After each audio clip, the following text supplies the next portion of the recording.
ce geste de toi viendra mon secours.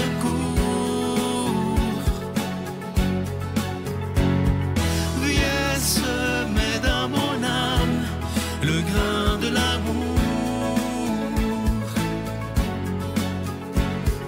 Je traverse un désert et je meurs de soif. Montre-moi le mystère qui garde la foi. Bonjour, bienvenue à votre émission La Victoire de l'amour en ce vendredi 17 janvier 2025. J'espère que vous vous portez bien chez vous. On rejoint tout de suite pour sa chronique Claire Jacques et à l'homélie, ce sera Luc Faneuf.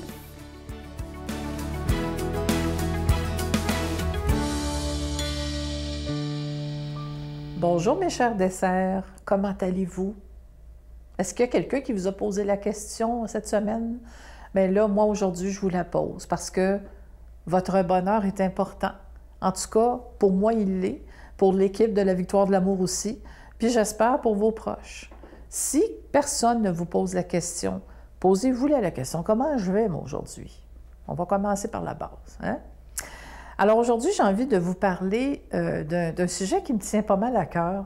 Je me fais souvent demander, qu'est-ce que tu fais, toi, pour te rapprocher de Dieu? Qu'est-ce que tu fais pour vivre ta foi? Comment tu fais ça dans l'exercice de tes multiples fonctions d'artiste et tout ça? Il y a bien des façons de le faire, mais je pense qu'il faut syntoniser ce moment-là. Il faut le choisir, il faut le placer quelque part. Puis moi, c'est souvent le soir avant de me coucher ou le matin en me levant. Des fois les deux, ça dépend. Des fois, ça va être dans le métro, peu importe. Mais on va parler de syntoniser Dieu aujourd'hui. Donc, si on parle de syntoniser, on va se mettre en contexte très concret avec quelque chose que vous connaissez bien, la radio. Est-ce que vous écoutez la radio? Si oui, vous savez qu'il faut syntoniser des postes. Hein? On joue avec le petit piton, là, puis, ou la télécommande maintenant, mais on syntonise. Et parfois, il y a des gens qui écoutent la radio à travers les chaînes qu'on peut trouver sur le câble, donc il faut choisir ce poste-là. Alors, une fois que c'est syntonisé, bien, vous savez qu'il y a des fréquences qui entrent là-dedans et chaque fréquence diffuse des choses différentes. Vous le savez, quand on prend le temps de tourner là, le petit piton sur la radio, là, il y en a-tu des fréquences qui rentrent? Il y en a plein, plein, plein. Il faut vraiment choisir la bonne. Et selon les pays que vous visitez, bien, la langue change, la musique, tout ça, c'est à l'infini. Donc, beaucoup de choix. Puis moi, je me rappelle que quand j'étais petite puis qu'on partait en vacances sur le bord de la mer, là, quand on arrivait aux lignes américaines, bien là, c'était les postes américains qui entraient dans la radio.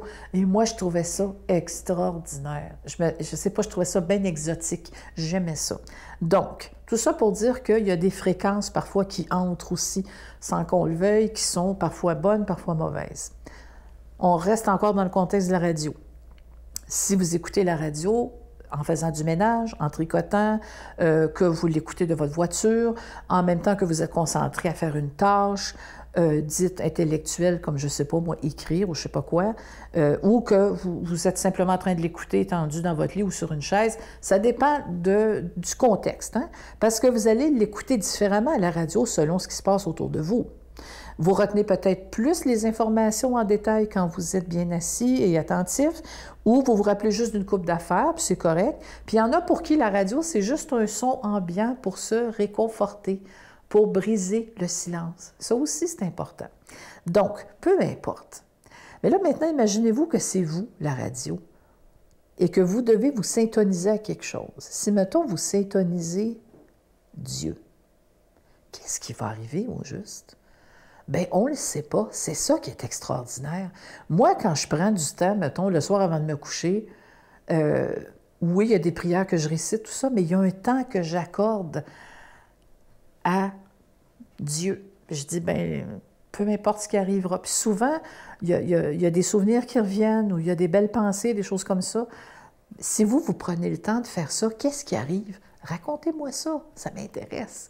Qu'on échange là-dessus. Je trouve ça inspirant de savoir à quel point Dieu se manifeste différemment pour chacun et chacune d'entre nous. Bonne semaine. Notre Père qui es aux cieux, que ton nom soit sanctifié, que ton règne vienne, Que ta volonté soit faite sur la terre comme au ciel. Donne-nous aujourd'hui notre pain de ce jour. Pardonne-nous nos offenses, comme nous pardonnons aussi à ceux qui nous ont offensés. Et ne nous laisse pas entrer en tentation, mais délivre-nous du mal, car c'est à toi qu'appartiennent le règne, la puissance et la gloire pour les siècles des siècles. Amen. La Victoire de l'amour vous invite à célébrer 30 ans d'amour au Centre Vidéotron de Québec, le 24 mai 2025, de 13h à 17h. Avec Mélissa Bédard, Patrick Normand, Nathalie Laure, Guylaine Tanguay et la présence exceptionnelle de Michel Thor. Témoignages et conférences avec Sœur Angèle, Dominique Bertrand, David Bernard, Christine Michaud, Martin Larocque, Claire Jacques, Victor et l'équipe de la Victoire de l'amour. Billets en vente maintenant sur lavictoiredelamour.org.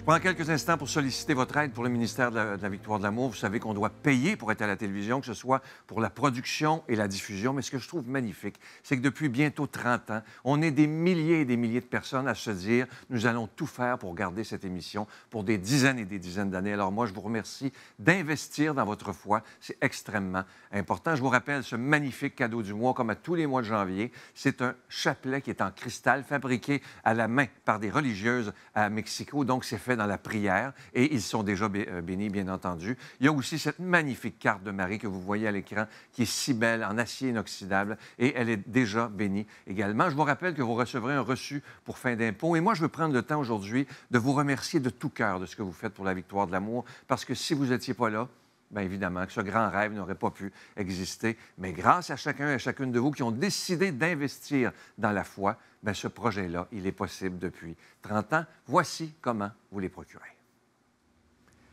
Par la poste à la Victoire de l'amour, casier postal 120, succursale Boucherville à Boucherville, le J4B 5E6, ou par téléphone, par carte de crédit, du lundi au jeudi, de 8h à 17h, au 514-523-4433, ou à notre numéro sans frais, le 1-888-811-9291.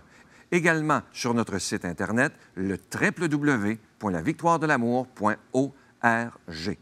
Avec votre don, vous recevrez aussi un reçu pour fin d'impôt. Merci de donner des mains à la Providence. Merci d'investir dans votre foi.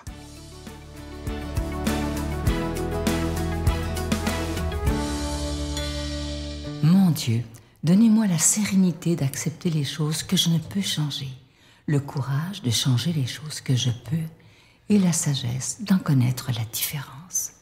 Amen.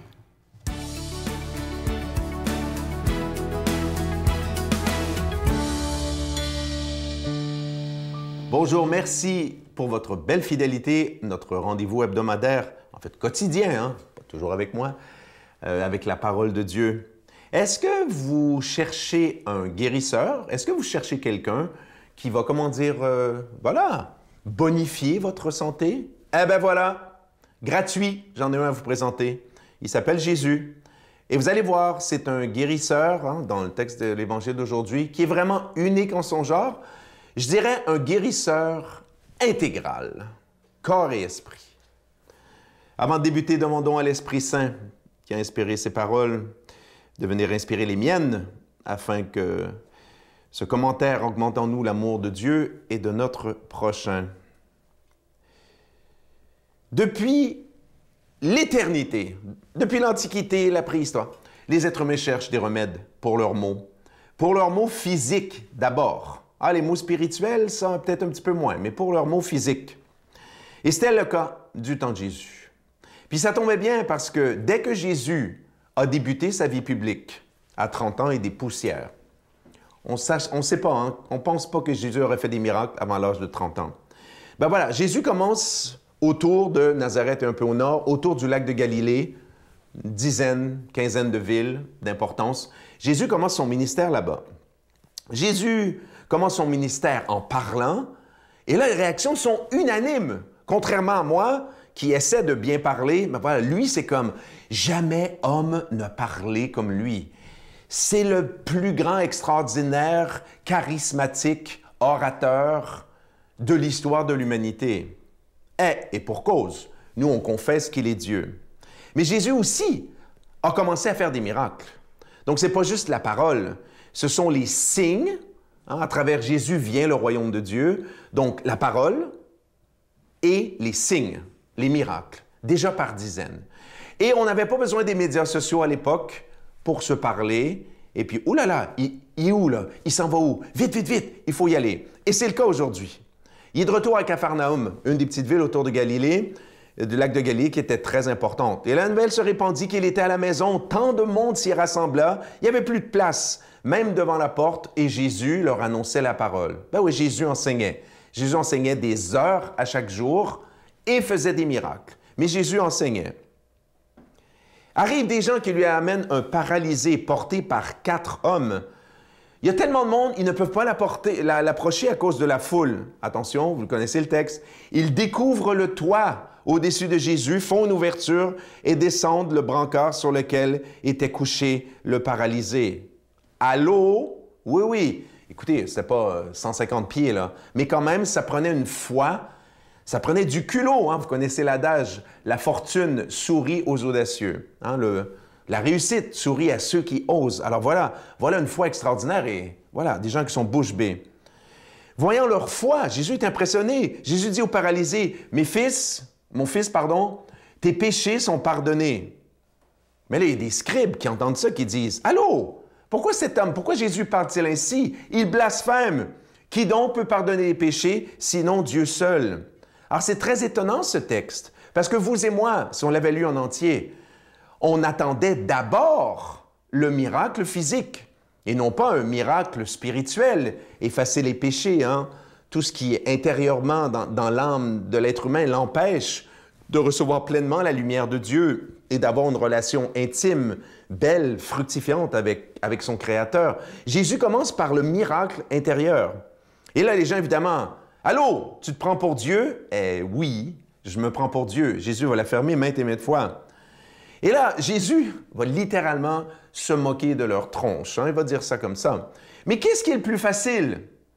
Guérir l'intérieur ou guérir l'extérieur? Lui dire, vas-y, lève-toi, prends ton brancard et marche. Ben, pour vous montrer que c'est aussi facile pour moi de faire l'un que l'autre, vas-y, prends ton brancard, lève-toi et pars. Et c'est exactement ce qui s'est passé. Messieurs, dames, je vous ai demandé, avez-vous besoin d'un sauveur? Bien, hier comme aujourd'hui. Jésus, oui, certainement là pour nous aider à porter nos maux physiques, mais le plus important, Jésus a commencé par ça, c'est de nous guérir de l'intérieur. Et c'est ce que fait Jésus de Nazareth, qui est Dieu depuis 2000 ans. Demandons à Dieu de nous bénir, lui qui est Père, Fils et Saint-Esprit. Bonne journée. Je vous salue Marie, pleine de grâce. Le Seigneur est avec vous. Vous êtes bénie entre toutes les femmes, et Jésus, le fruit de vos entrailles, est béni. Sainte Marie, Mère de Dieu, priez pour nous pécheurs, maintenant et à l'heure de notre mort. Amen.